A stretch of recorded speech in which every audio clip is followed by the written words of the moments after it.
कहता माई के दरबार में तो सभी के उजाला जे भी जाला माई से के गुहार करेला भैया हो।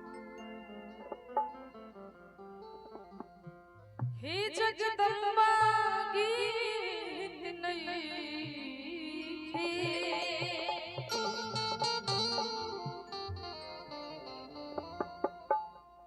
हे जगदम्बा गीत नहीं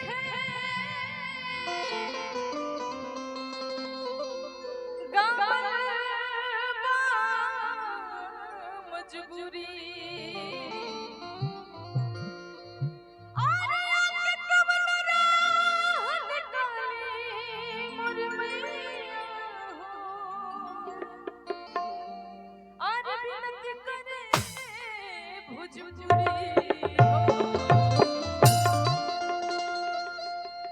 ऐसा भैया दाग देले के हमर सूरे भटके लगल हमको अचानक से कहो बा बा तनी निशाना भैया सही रखो ना तो पता चले कि हम आज के रात के ऊपर चल गए।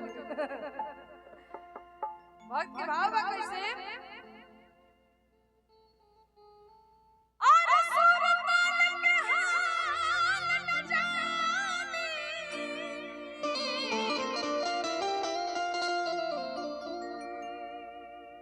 सुन ली है महारानी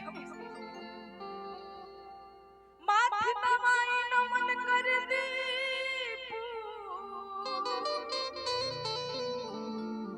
वास करो ममबा। एगो भक्त माई के दरबार में जाके कहो कोन भाव में भैया हो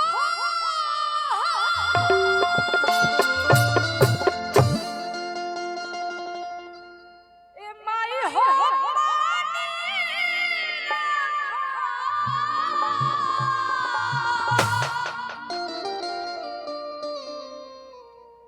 अरे पानी के कहानी बा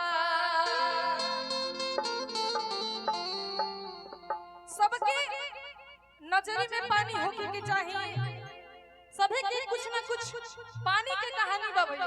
केहू के पगड़ी में पानी होखेला केहू के नजरी में पानी होखेला। अगर पानी मर जाए तो सब बेकार बा। इंसान के मृत्यु ही दिन तय बा जेकरा नजरी के पानी गिर जाए जेकरा पगड़ी के पानी खत्म हो जाए ओकर जियते जिंदगी नरक समान हो जाला। तो माई शिव मनाओ तब भक्त कैसे ए माई हो पानी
रे